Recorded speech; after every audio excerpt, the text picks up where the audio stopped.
Hey everybody, Mediacube podcast is back, Roman and Ivan, and as you can see today we are talking in a bit experimental format due to pandemic's third wave. Unfortunately it hit us as well, and we're trying to minimize the possible consequences working online, remotely, and recording our podcast remotely as well.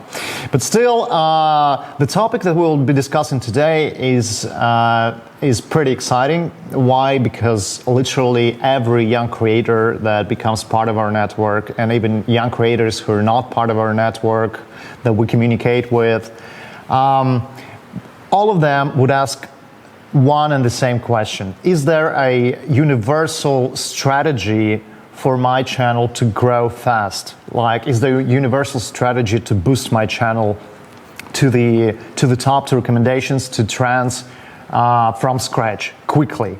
Definitely there's no universal strategy, but still there's one way that can be used, and that is actually used by the majority of successful YouTubers that you can apply to. These are collaborations. And so today we'll today we'll discuss collaborations, how to participate in a bigger channel's life, how to then set up your own channel, how to exchange audiences, and then help others grow as well. So my suggestion is that you start from your own story, because you have one, and I think it's that very example that will show all those words, will put it in the frame and give it to you just to understand how it works. So it's one of those. Yeah, that's right. I have a YouTube channel, as you know, guys. It is about texts, books, songs, lyrics, everything's connected with like humanities, with literature, history, etc., etc. Now it's about 80,000 subscribers, and which is an impressive growth, as you can see, in 3 months. But this definitely wouldn't have happened if I started my channel from scratch, like from nothing. Before I started my channel, I had been part of my friend's channel, Long Play. It's purely about music. Like, both of us are big fans of music, like throughout our lives. And so for a year before I started my channel, I was part of Long Play channel. Like we used to make, and we now still make videos with 2 presenters. From time to time, my friend Alex would make videos on his own. But nonetheless, it really took a year before I started my own channel to participate in long play destiny, I would say. Long play is yet another great example of a channel that grew from yet another channel. Like, Alexander was in his turn for, I think, before he started Long Play a year and a half ago, which is now, by the way, 350,000 subscribers. It's really huge. But before that, he had been starring in another popular YouTube channel about music called Avas Shivos. This is basically a music quiz, which is pretty popular. It's about 200,000 subscribers right now. And so Alexander, before he started Long Play, had been a big part of Avas Shivos channel. So now, as you can see, this is already a kind of an ecosystem, like with our 3 channels, and there are actually 2 more channels within. We share the same audience, basically, and channels that are somehow different. Like, my channel is more about literature. It's like for more mature people. So definitely I bring in to this ecosystem more mature and older people and older audiences. Whereas, for instance, there's another quiz. Belarusians were Belarusians, like Belarusian neighbors, I'd say. Yeah, right. So there's another channel, quiz channel. It's like more light, more fun. And definitely the audience there is younger So this channel brings in younger audience to our whole ecosystem. And from time to time, we would invite presenters from our channels to our videos, thus exchange audiences, make experimental formats, even podcasts from time to time. So anyway, what I wanted to say is that this story clearly illustrates, this is a very clear case of how you can actually start a channel from scratch and grow very fast. Before that, the strategy is very simple. Before that, you should take your time and help other creators, other popular creators do their job. To then make a channel of your own, bring audience from the channel you had been with before, more popular channel, and thus it gives a huge boost for your new channel. I got 50,000 subscribers in a month, even less than a month. Definitely, it was the audience that was brought from Long Play music channel. So as far as you can see, this is a very straightforward. I would say even more. As far as I remember, it was like 10,000 subscribers, even without a single video on the channel. Yes. So it's just because of a shout out that was made on the Long Play channel. Yeah, that's right. So this is our story. We're all friends and we're all affiliated with Mediacube. Some of us work here, some of us don't, but anyway, we're all good friends of each other for a very long time. And but also we have other cases within our network. Like we have Yegorik, a very popular YouTuber who's now, I don't know, about 5 million. Yeah, this is something that I would like to mention. Could you please tell his story? Yeah, there's something that I wanted to mention. Yeah, so it's kind of the same thing. When there is a big influencer like A4, one of the biggest one in the CIS region, and when there are some guys who are always starring in his videos together with him. Yeah. So and they just create their side projects, channels that are similar or not similar, channels that are slightly different from the one that A4 produces, and they kind of create their own production team. They have their own production, and they have and they rise their own stars. So it means that those guys who are starting together with A4, they will have separate channels, and they will also be super popular. And that's what happens with the guys who are starting together with A4. And one of the guys have kind of a tech channel. Mm-hmm. The other guy has something like more about gaming or something like that. The other guy who is just was popular on the A4 channel, he has his own separate career right now, but we know which way he gained that audience. Because he just was very famous on the A4 channel, and his own channels just skyrocketed because he's he's good enough to create his own channel and to run something similar and be hugely, massively popular. Yeah, that's right. And this is something how our label works too. So we have Losha Maisak channel. Currently, he's around 6 or 7 million subscribers in a year, and he also have some guys in a year. Yeah, well, kind of more in a year, but anyway. He's super popular right now, and he also has some guys in his team who are also making videos together with him, and we are starting to create their separate channels, and they're becoming popular too. So this is pretty one of the best, I think, practices how you can raise your channel from the scratch, as you say. And we know the same things that are happening with Western YouTubers. Like there is a channel that is called Sideman. The British guys, as far as I remember, like 7 or 8 of them. They also have their separate channels, and they have a common channel. And I don't know exactly how they grew their channels. Maybe there was just separate stars and they created one channel together, or it was like there was a channel together and they created separate channels. Either way, they are always interchanging their audience as long as they have their common channel. The audience from every separate channel is going to watch it, and that's why the common channel where all of them are starring. So it's one of the biggest ones. It's like more than 10 millions right now, and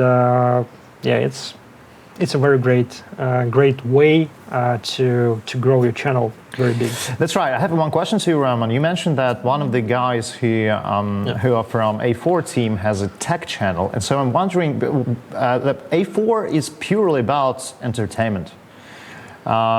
And that's right. They are putting tech content in a way to make it appropriate for the A4 audience. So it's more, it's not like in-depth tech like Wilsacom or some other guys. It's more about fun tech.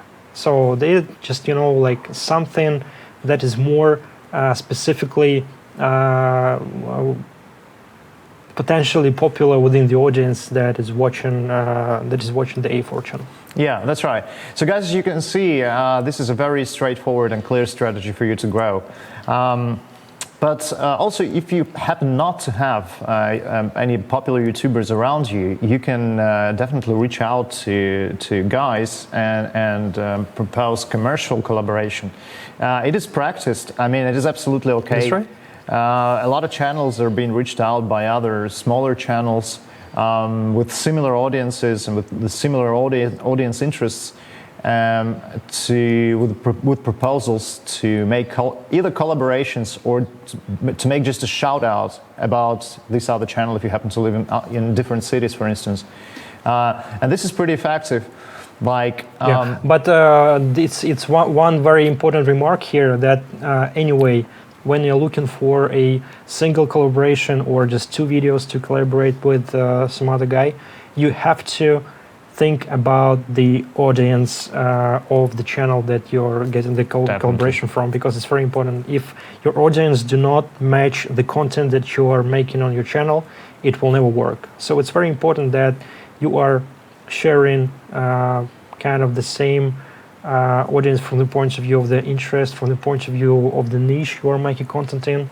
So it's very important to understand the audience of the channel you are collaborating with. Yeah, that's right. So definitely, if you're planning to make a channel or already making a small channel about books, there's no use in reaching out for a pranker, popular pranking content or something like that. Like it will not work. Even if the guy has, like, I don't know, 10 million subs, it will not work, definitely, and it will cost you a lot of money, and you'll spend them just in vain.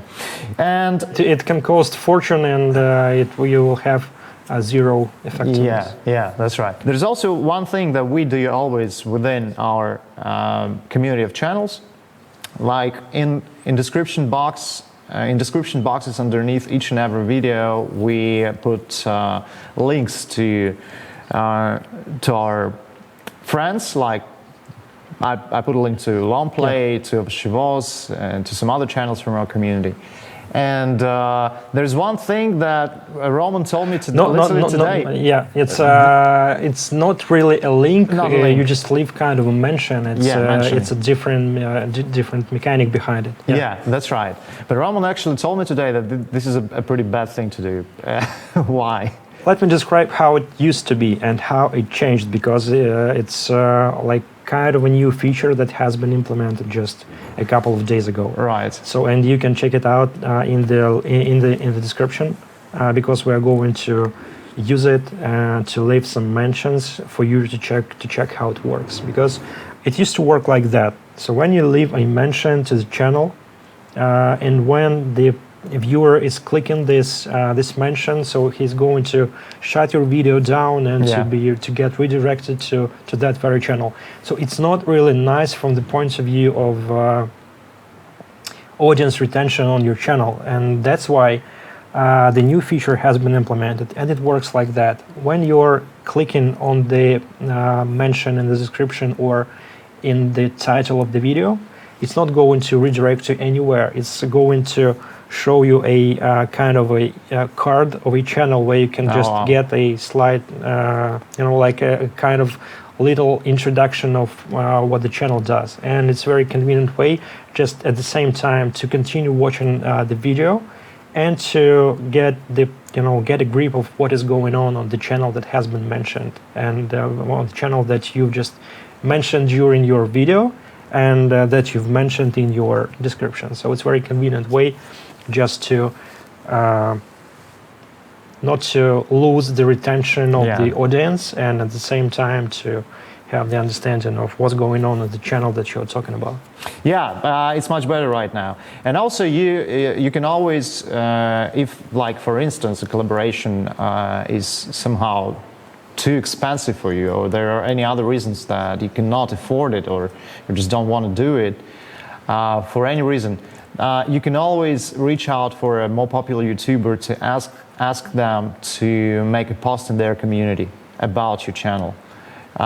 This is also a very effective tool because the audience that reacts to posts in the community is very loyal and is very engaged. And if you have that's right. Yeah, and if you have similar audiences, but the channel you address is bigger, it definitely will help boost your videos. And also you can ask more popular YouTubers to make end screens with your videos. This is also when he's making the end screen to you that will lead to your video, and he makes some kind of shout out at the very end of the video, or someone on someone during the video. So it might work great if the content he's talking about, it will somehow reflect with the audience, would somehow relate to the audience that is watching that very video. Yeah, that's right. So let's be summing up. First of all, before it gets popular yourself, you have to be part of some other guy's success. This is the most universal and straightforward strategy to your own success on YouTube. If you I would say that you don't have to be the guy like that. You don't have to be the guy like that. You may be a guy like that, or you may be a guy who is going to be that very springboard for the rest of the channels. Yeah, it happened with Overshows. Yeah, that's right. But still, if you don't have any popular YouTubers around you, there's a whole set of mechanisms that you can use to drive audience to a channel that share the same interests with you, through collaborations with other YouTubers, through their mentions on their channel in the description box, through shoutouts, through end screens. Like our idea for today's episode was to tell you that there is no need to hesitate. You can address any YouTuber. Most of them would answer your messages just saying no if they don't want to do this, but you can reach out for somebody else. But the most right thing to do in this respect is to address your manager within Mediacube network, and the manager will definitely find you channels that will be suitable for collaborations like this. Like I did a couple of things like that myself, and I was addressed by managers from Mediacube network with these proposals, and I said, okay, yeah, no problem. I like those channels. I like those guys. They resonate with what I do, and I did it just for free. So there's absolutely no need to hesitate. Ask your manager and what to do to drive new users to the channel, and they will find you partners to collaborate with. Yeah, let's be winding up. Thank you, Roman, for joining us today. And guys, please stay safe, wear masks, stay safe. Bye-bye. Thank you, everyone, for being with us. See you. Bye. Bye.